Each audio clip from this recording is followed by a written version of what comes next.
ಇತ್ತೀಚಿನ ಸಂಚಿಕೆಗಳನ್ನು ಜಾಹೀರಾತಿನ ಕಿರಿಕಿರಿ ಇಲ್ಲದೆ ನೋಡಿ.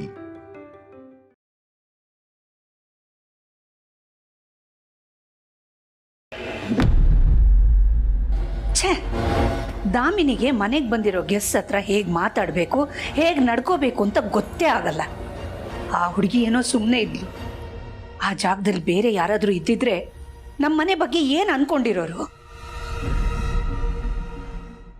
ರಘು, ನಾನು ಇಷ್ಟೊಂದು ಮಾತಾಡ್ತಾ ಇದ್ದೀನಿ, ನೀವು ಸುಮ್ಮನೆ ಕೂತಿದ್ದೀರಾ? ಏನು ಯೋಚನೆ ಮಾಡ್ತಿದ್ದೀರಾ?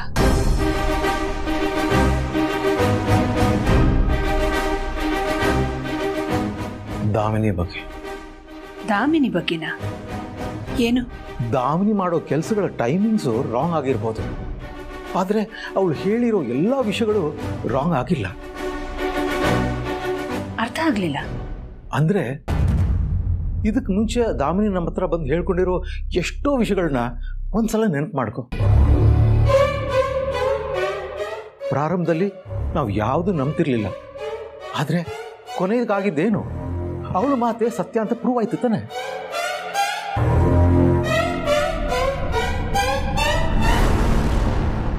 ಉದಾಹರಣೆಗೆ ಆದಿತ್ಯ ಪಾರ್ವತಿ ಪ್ರೀತಿ ವಿಷಯನೇ ತಗೋ. ದಾಮಿನಿ ಹೇಳಿದಾಗ ನಾವು ಯಾರು ನಂಬಲೇ ಇಲ್ಲ. ನೀನಂತೂ ಅವಳನ್ನ ಚೆನ್ನಾಗಿ ಬೈದು ಬಾಯಿ ಮುಚ್ಚಿಸ್ಬಿಟ್ಟೆ. ನಿನಗೆ ಅವರಿಬ್ರು ಪ್ರೀತಿ ವಿಷಯ ಗೊತ್ತಾಗಿದ್ದೆ ಕಲ್ಯಾಣ ಮಂಟಪದಲ್ಲಿ. ಅದೆಷ್ಟೋ ಸಲ ಆದಿತ್ಯ ಪಾರ್ವತಿ ಮಧ್ಯೆ ಪ್ರೀತಿ ಇದೆ ಅಂತ ದಾಮಿನಿ ಹೇಳಿದ್ರು ನೀನು ನಂಬಿರ್ಲಿಲ್ಲ ತಾನೆ.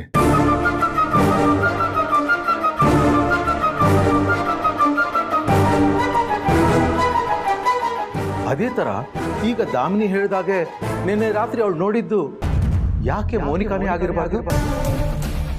ಈ ಸಂದರ್ಭದಲ್ಲಿ ದಾಮಿನಿ ಮಾತನ್ನ ನಂಬಬೇಕು ಅಂತ ನನಗೆ ಅನ್ನಿಸ್ತಾ ಇಲ್ಲ ರಘು. ನಿನ್ನೆ ರಾತ್ರಿನೇ ಮೋನಿಕಾ ಏನಾದರೂ ಇಲ್ಲಿಗೆ ಬಂದಿದ್ದಿದ್ರೆ ಪಾರ್ವತಿ ನಮಗೆ ಹೇಳಿರ್ತಿದ್ಲು. ಯಾಕೆ ವಿಷಯನ ಮುಚ್ಚಿಡ್ತಿದ್ಲು? ಈಗ ದಾಮಿನಿ ಮಾತನ್ನ ನಂಬೋದ್ರಿಂದ ಅದು ಮೋನಿಕನಿಗಲ್ಲ, ಪಾರ್ವತಿಗೆ ಮಾಡೋ ಅವಮಾನ ಆಗಿರುತ್ತೆ.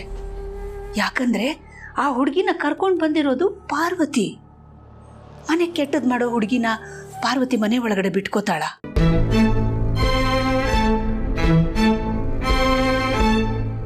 ನೀನ್ ಹೇಳ್ತಿರೋದು ನಿಜ. ಪಾರ್ವತಿ ಉದ್ದೇಶಪೂರ್ವಕವಾಗಿ ತಪ್ಪು ಮಾಡಲ್ಲ, ಆದ್ರೆ ಅವಳು ಒಳ್ಳೆತನನ ದುರುಪಯೋಗ ಮಾಡಿಕೊಂಡು ಬೇರೆ ಯಾರಾದ್ರೂ ಕೆಟ್ಟದ್ ಮಾಡ್ಬೋದಲ್ವಾ?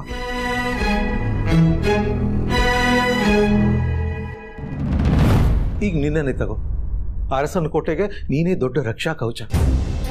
ಎದುರಿಗಿರೋರ್ನ ಬರಿಗಣ್ಣಲ್ಲೇ ಅಳೆಯುವಷ್ಟು ಸಾಮರ್ಥ್ಯ ಇರೋಳು.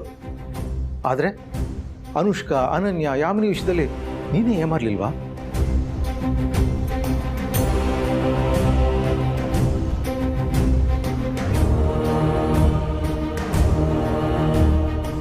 ಅದೇ ತರ ಈಗ ಮೋನಿಕಾ ವಿಷಯದಲ್ಲಿ ಪಾರ್ವತಿ ಯಾಕೆ ಏಮಾರಬಾರ್ದು?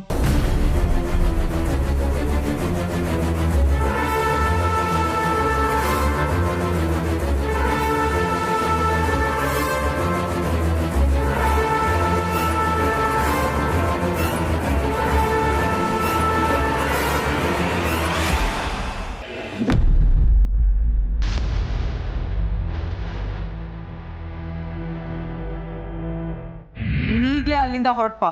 Okay ma'am.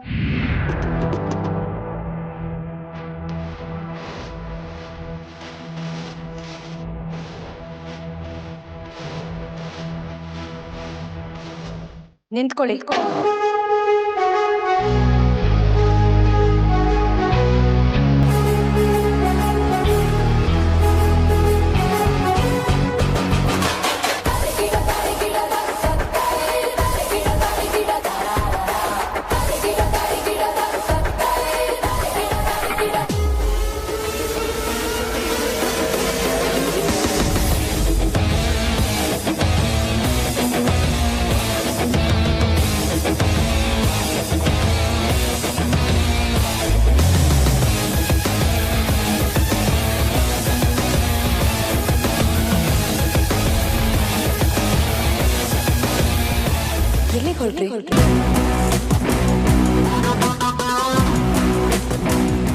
ಅವರು ನಮ್ಮ ಯಜಮಾನ್ರು. ನಮ್ಮಿಬ್ಬರ ಮಧ್ಯೆ ಯಾವ ಮುಚ್ಚುಮರೆನೂ ಇಲ್ಲ. ಹೇಳಿ, ಪರವಾಗಿಲ್ಲ. ವಾಪಸ್ ಮನೆಗೆ ಹೊರಟಿದ್ದೆ. ನಿಮ್ಮ ಮನೆಗ? ಅದು ಇಷ್ಟ ಅವಸರ್ತಲ್ಲ. ನೀವು ಅಂದ್ಕೊಂಡು ಬಂದಿದ್ದ ಕೆಲಸ ಆಯ್ತಾ?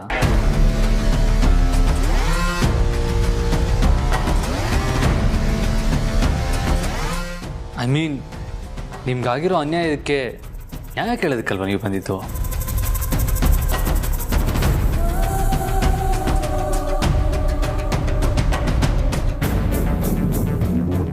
ಅಲ್ಲಿಗೆ ನಿಮ್ಗಿನ್ನೂ ನ್ಯಾಯ ಸಿಕ್ಕಿಲ್ಲ ಅಲ್ವಾ? ಅದು ಸರಿ, ನಿಮ್ಮ ಮನೆಯಲ್ಲಿರೋದು? ನಿಮ್ಮ ಮನೇಲಿ ಯಾರ್ಯಾರಿದ್ದೀರಾ? ನನಗಾಗಿರೋ ಅನ್ಯಾಯಕ್ಕೆ ನನ್ನ ಬ್ಯಾಕ್ಗ್ರೌಂಡ್ ಬಗ್ಗೆ ತಿಳ್ಕೊಳ್ಳೋ ಅವಶ್ಯಕತೆ ಇದೆಯಾ? ಯಾಕೆ ಇಲ್ವಾ? ಅಥವಾ ಇರಬಾರ್ದಾ? ನೋಡಿ, ನಮ್ಮನೆ ವಿಷಯ ನಿಮಗೆ ಬೇಡ. ಯಾಕಂದರೆ ಪ್ರೀತಿಯಿಂದ ಮೋಸ ಆಗಿರೋ ವಿಷಯ ನಮ್ಮ ಮನೇಲಿ ಗೊತ್ತಿಲ್ಲ. ಗೊತ್ತಾದರೆ ನೇಣು ಹಾಕೋಬಿಡ್ತಾರಷ್ಟೆ.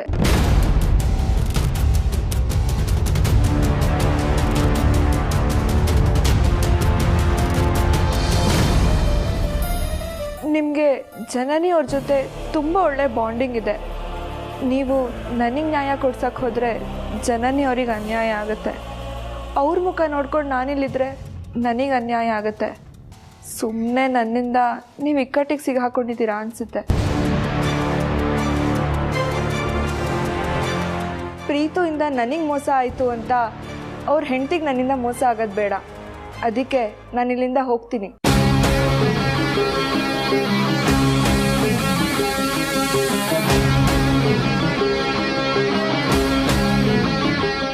ನೋಡಿ, ಇದು ಅರಸನ್ ಕೋಟೆ.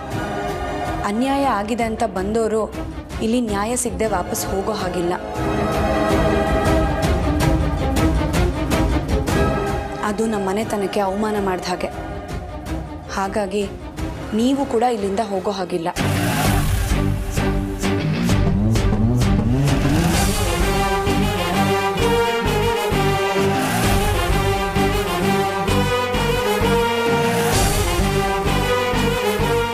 ನಿಮಗೆ ನ್ಯಾಯ ಸಿಗದೆ ನಾನು ನಿಮ್ಮನ್ನ ಇಲ್ಲಿಂದ ಕಳಿಸಲ್ಲ.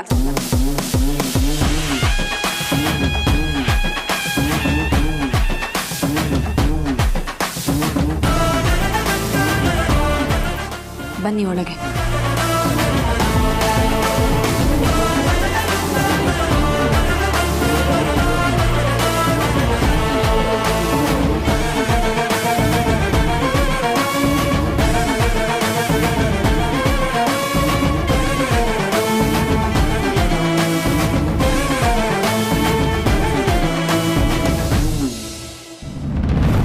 ನೀವು ಹೇಳಿದ್ದೆಲ್ಲ ನಿಜ ರಘು.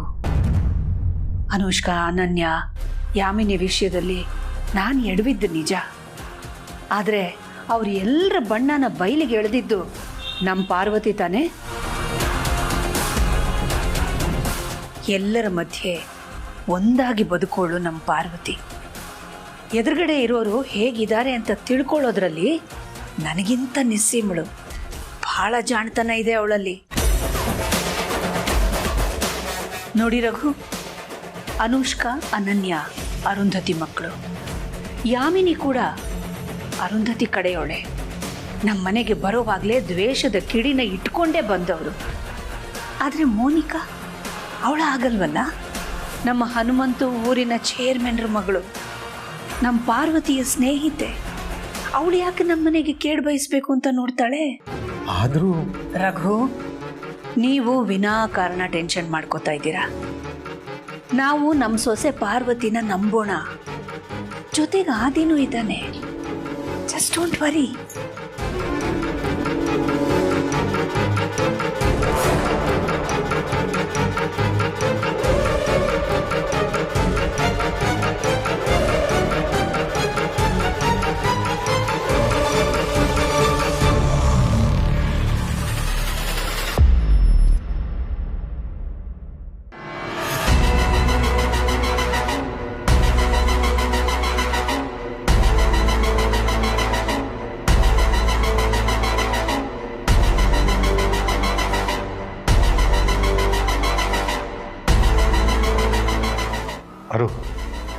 ಯಾಕೆ ಇಷ್ಟೊಂದು ಟೆನ್ಷನ್ ಆಗಿದೆಯಾ?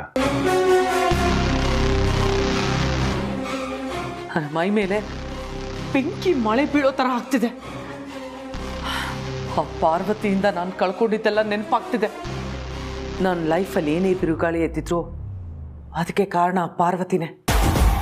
ಈಗ ಅವಳೇ ಮೋನಿಕಾನ ಅಲ್ಲಿ ಉಳಿಸ್ಕೊಂಡಿದ್ದಾಳೆ ಅಂದರೆ ಇದು ಅಪಾಯದ ಮುನ್ಸೂಚನೆನೇ.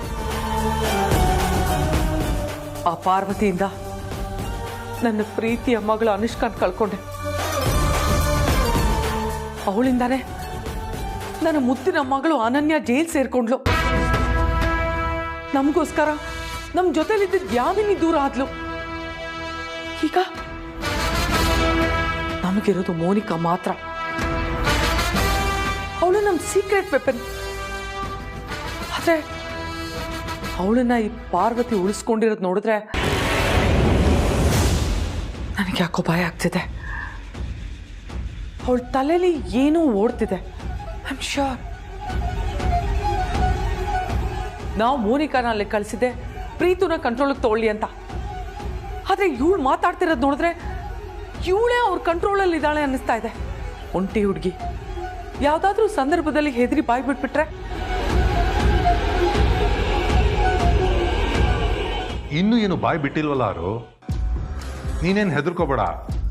ನೀನು ಅವಳಿಗೆ ಕೂಡಲೇ ಹೊರಟ್ಬಾ ಅಂತಲೂ ಹೇಳಿದ್ಯಲ್ಲ. ಅವಳಿಗೂ ಭಯ ಬಂದು ಹೊರಟಿರ್ತಾಳೆ. ಇರು, ನಾನೇ ಬೇಕಾದ್ರೆ ಅವಳಿಗೆ ಫೋನ್ ಮಾಡ್ತೀನಿ. ನೋಡು, ಅವಳೇ ಫೋನ್ ಮಾಡ್ತಾ ಹೇಳ. ಹೇಳು ಮೋನಿಕಾ, ಅಲ್ಲಿಂದ ಹೊರಟಿಯಾ? ಇಲ್ಲ ಸರ್.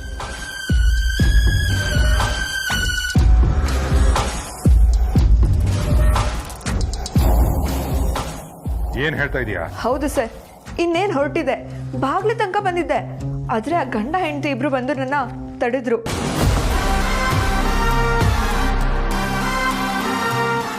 ಆ ಪಾರ್ವತಿ ನೀನ್ ಇಲ್ಲೇ ಇರ್ಬೇಕು ಅಂತ ನನ್ನ ಕೈ ಹಿಡ್ಕೊಂಡು ಎಳ್ಕೊಂಡ್ ಬಂದ್ಬಿಟ್ಲು.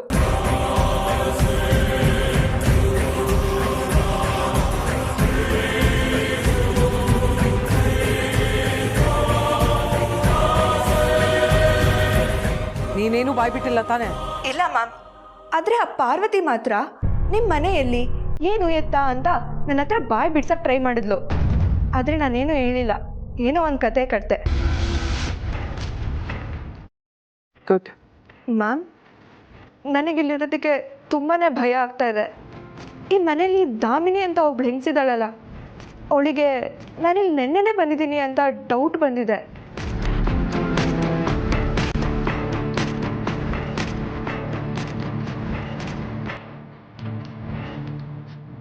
ಅದು ಅಲ್ಲದೆ ನನ್ನ ದೆವ್ವ ಅನ್ಕೊಂಡಿದ್ದಾಳೆ.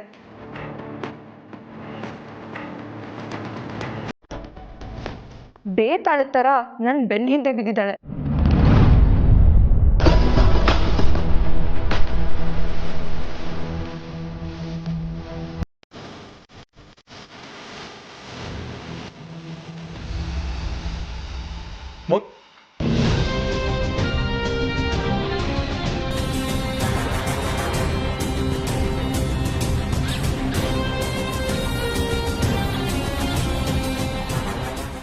ಏನಣ್ಣ ಇದು? ನೀನೇನು ಗಾಬರಿ ಆಗ್ಬೇಡ. ಅವಳು ಇನ್ನೂ ಹೊರಟಿಲ್ಲ, ಅಲ್ಲೇ ಇದ್ದಾಳೆ ಅಂದ ತಕ್ಷಣ ಅವಳು ಎಲ್ಲ ವಿಷಯನೂ ಬಾಯಿ ಬಿಟ್ಬಿಡ್ತಾಳೆ ಅಂತಲ್ಲ.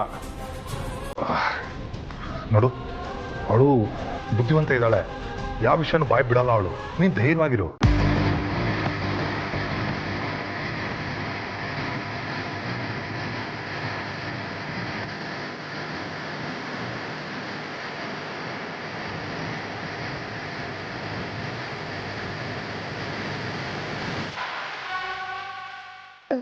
ನೀವು ಯಾವಾಗ ಬಂದ್ರಿ? ನೀನ್ ನೆನ್ನೆನೇ ಬಂದಿಲ್ ಸೆಟ್ಲ್ ಆಗಿದ್ದೀನಿ ಅನ್ನೋ ವಿಷಯ ನನಗ್ ಗೊತ್ತಾಯ್ತು ಅಂತ ಯಾರಿಗೋ ಫೋನಲ್ಲಿ ಹೇಳ್ತಿದ್ದೆಲ್ಲ, ಆಗ್ಲೇ ಬಂದೆ.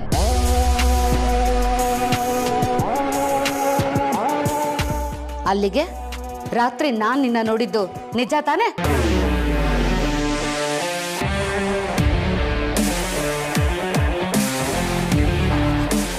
ಈಗ್ಲೇ ಈ ವಿಷಯನ ಅಕ್ಕಂಗೆ ಹೇಳ್ತೀನಿ. ಹಾಗೆ ಫೋನಲ್ಲಿ ಯಾರಿಗೋ ನನ್ನ ಬಗ್ಗೆನೂ ವಿಷಯ ತಿಳಿಸ್ತಾ ಇದೆಯಲ್ಲ, ಆ ವಿಷಯನೂ ತಿಳಿಸ್ತೀನಿ.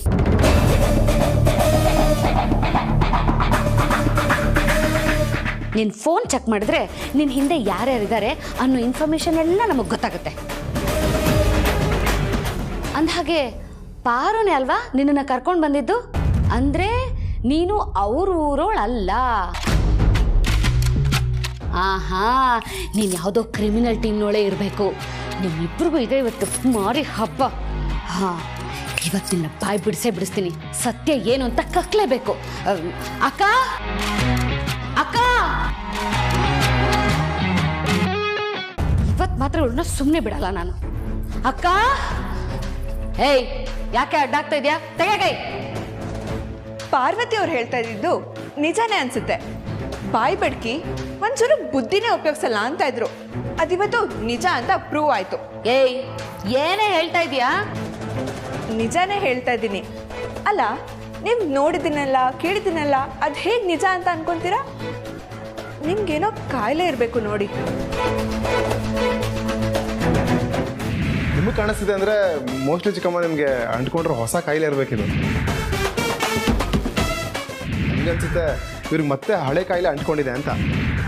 ಏನಪ್ಪ ಅದು ಹಳೆ ಕಾಯಿಲೆ? ಅದೇ ಇಮ್ಯಾಜಿನರಿ ಸಿಂಡ್ರೋಮ್. ಅಲ್ಲ, ಸ್ವಲ್ಪ ಹೊತ್ತಿನ ಮುಂಚೆ ನೋಡಿದ್ರೆ ನನ್ನ ದೆವ್ವ ಅಂದ್ರಿ, ಇವಾಗ ಕ್ರೈಮ್ನೋಳು ಅಂತಿದ್ದೀರಾ. ಇದನ್ನೆಲ್ಲ ಹೋಗಿ ಅಖಿಲ ಆಂಟಿ ಹತ್ರ ಹೇಳಿದ್ರೆ ಅವ್ರು ನಂಬ್ತಾರಾ? ಅದರಲ್ಲೂ ಪಾರ್ವತಿ ಅವರು ನನ್ನ ಜೊತೆ ಸೇರಿದ್ದಾರೆ ಅಂದರೆ ನಂಬಿಡ್ತಾರಾ? ಆಗಲೇ ಬೈದಿದ್ದಾರೆ, ಇವಾಗ ಗ್ಯಾರಂಟಿ ಉಗಿಸ್ಕೊಂತೀರಾ ಅಷ್ಟೆ.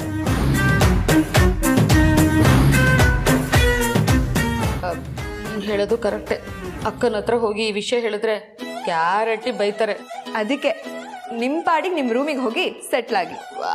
ಆದ್ರೂ ನೀನ್ ಆವಾಗ್ಲೇ ಫೋನಲ್ಲಿ ಮಾತಾಡ್ತಿದ್ದು ನಿಜ ತಾನೇ?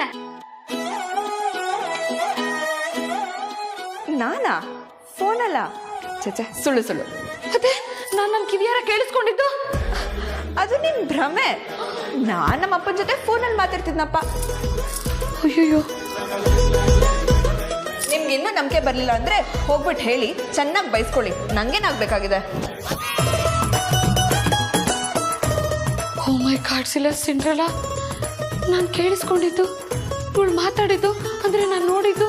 ಅಯ್ಯಯ್ಯೋ, ಇವರೆಲ್ಲ ಸೇರಿಕೊಂಡು ನನಗೆ ಹುಚ್ಚ ಹಿಡಿಸ್ತಾ ಇದ್ದಾರಲ್ಲಪ್ಪ. ಆದರೆ ನಾನು ಕೇಳಿಸ್ಕೊಂಡಿದ್ದೆಲ್ಲ ಸುಳ್ಳ? ಫ್ರೆಂಡ್ಸ್, ನಾನೀಗ ಹೋಗಿ ಈ ವಿಷಯನ ಅಕ್ಕನ ಹತ್ರ ಹೇಳಿದ್ರೆ ಖಂಡಿತ ಬೈಸ್ಕೋತೀನಲ್ಲ. ಕಪಾಳಕ್ಕೆ ಹೊಡೆದ್ರು. ಅಯ್ಯೋ ಕಾಡ್ಸಿಲ್ಲ, ಸಿಂಡ್ರೆಲಾ, ನೀನೇ ನನ್ನನ್ನು ಕಾಪಾಡಬೇಕು. ಇವಾಗ ಏನು ಮಾಡಲಿ? ಈ ವಿಷಯ ನನಗೆ ಹಾಕಬೇಕು. ನನ್ನ ಪಾಡಿಗೆ ನಾನು ಸುಮ್ಮನೆ ಇದ್ಬಿಡ್ತೀನಿ. ಹುಳಬ್ಳು ಐಸ್ ಕ್ರೀಮ್ ದೇವ.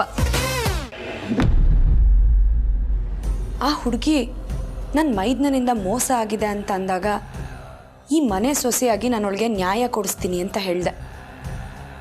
ಒಂದು ಹೆಣ್ಣಾಗಿ ಅವಳಿಗೆ ಮುಜುಗರ ಆಗಬಾರ್ದು ಅಂತ ಅವಳು ನನಗೆ ಪರಿಚಯದ ಹುಡುಗಿ ನಮ್ಮನೇಲೇ ಇರ್ತಾಳೆ ಅಂತ ಸುಳ್ಳು ಹೇಳಿ ಅವಳನ್ನ ಇಲ್ಲೇ ಇರಿಸ್ಕೊಂಡೆ. ಅವಳಿಗೆ ನಿಜವಾಗ್ಲೂ ನ್ಯಾಯನೇ ಬೇಕಾಗಿದ್ದಿದ್ರೆ ಆರಾಮಾಗಿ ಈ ಮನೇಲಿ ರಾಜಾರೋಷವಾಗಿ ಓಡಾಡ್ಕೊಂಡಿರ್ಬೋದಾಗಿತ್ತು. ಅದನ್ನು ಬಿಟ್ಟು ನಮಗೆ ಹೇಳ್ದೆ ಕೇಳ್ದೆ ಹೊರಟು ನಿಂತಿದ್ಲು. ಬರೋವಾಗ್ಲೂ ಯಾರಿಗೂ ಹೇಳ್ದೆ ಕೇಳ್ದೆ ಬಂದ್ಲು, ಹೊರಡೋವಾಗ್ಲೂ ಹೇಳ್ದೆ ಕೇಳ್ದೆ ಹೊರಟು ನಿಂತಿದ್ಲು. ಅಂದ್ರೆ ಏನರ್ಥ? ಹಾಗಾದ್ರೆ ನಿಮ್ಮ ಪ್ರಕಾರ ಅವಳು ಜನನಿಗೆ ನನ್ನಿಂದ ಅನ್ಯಾಯ ಆಗಬಾರ್ದು ಅಂದಿದ್ದು ಸುಳ್ಳು ಅಂತೀಯ? ಯಾಕೋ ನನಗೆ ಹಾಗೆ ಅನ್ನಿಸ್ತಾ ಇದೆ. ನಿಮಗೆ? ಏನು ಜಡ್ಜ್ ಮಾಡೋದಕ್ಕೆ ಆಗ್ತಾ ಇಲ್ಲ ಪಾರು. ಇದು ಒಂದು ಹುಡುಗಿ ಭವಿಷ್ಯದ ಪ್ರಶ್ನೆ. ನಾವು ಯಾವ ತಪ್ಪು ನಿರ್ಧಾರನೂ ತಗೊಳ್ಳೋದು ಬೇಡ. ನಿಮ್ಮ ತಮ್ಮನ ವಿರುದ್ಧನೇ ಆ ಹುಡುಗಿ ಮಾತಾಡ್ಕೊಂಡು ಬಂದರು. ನಿಮ್ಮ ತಮ್ಮನಿಗಿಂತ ಆ ಹುಡುಗಿ ಗೌರವದ ಬಗ್ಗೆ ಯೋಚನೆ ಮಾಡ್ತಿದ್ದೀರಲ್ಲ, ಎಷ್ಟು ಒಳ್ಳೆಯವರು ಯಜಮಾನ್ರೆ ನೀವು.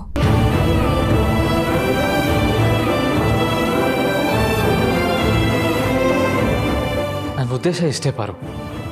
ಒಂದು ವೇಳೆ ಅವಳಿಗೇನಾದರೂ ಅನ್ಯಾಯ ಆಗಿದ್ದರೆ ಅವಳಿಗೆ ನ್ಯಾಯ ಸಿಗಬೇಕು. ಅವಳೇನಾದರೂ ಮೋಸ ಮಾಡೋದಕ್ಕೆ ಬಂದಿದ್ರೆ ಅವಳಿಗೆ ಶಿಕ್ಷೆ ಆಗಬೇಕು. ಒಟ್ಟಿನಲ್ಲಿ ಇದಕ್ಕೆ ಸರಿಯಾದ ಅಂತ್ಯ ಸಿಕ್ಕರೆ ಸಾಕು. ಅಲ್ಲಿವರೆಗೂ ಅಪ್ಪ ಅಮ್ಮಂಗೆ ಈ ವಿಷಯದ ಬಗ್ಗೆ ಗೊತ್ತಾಗಬಾರ್ದು.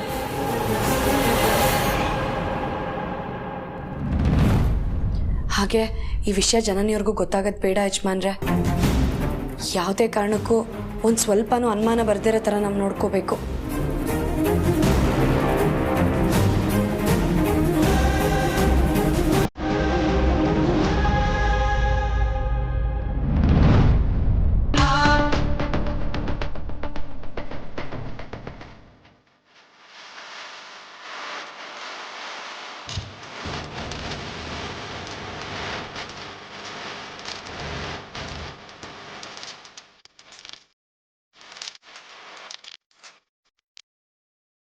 ಜನನಿಯವ್ರೆ, ಯಾವಾಗ ಬಂದ್ರಿ?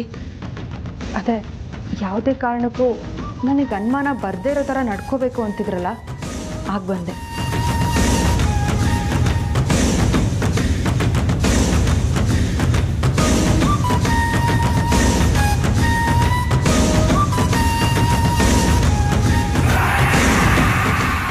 ಪಾರ್ವತಿಯವರೇ, ನೀವು ನನ್ನಿಂದ ಏನೋ ಮುಚ್ಚಿಡ್ತಾ ಇದ್ದೀರಾ. ಅದೇನು ಅಂತ ಹೇಳಿ.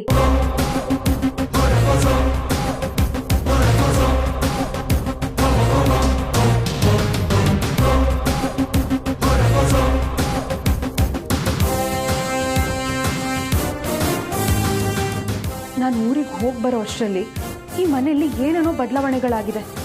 ಯಾರೆಲ್ಲ ಬದಲಾಗಿದ್ದಾರೆ?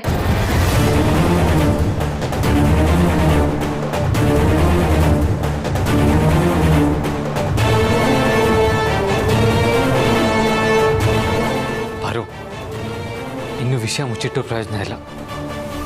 ಎಲ್ಲ ವಿಷಯ ಹೇಳ್ಬೇಡ.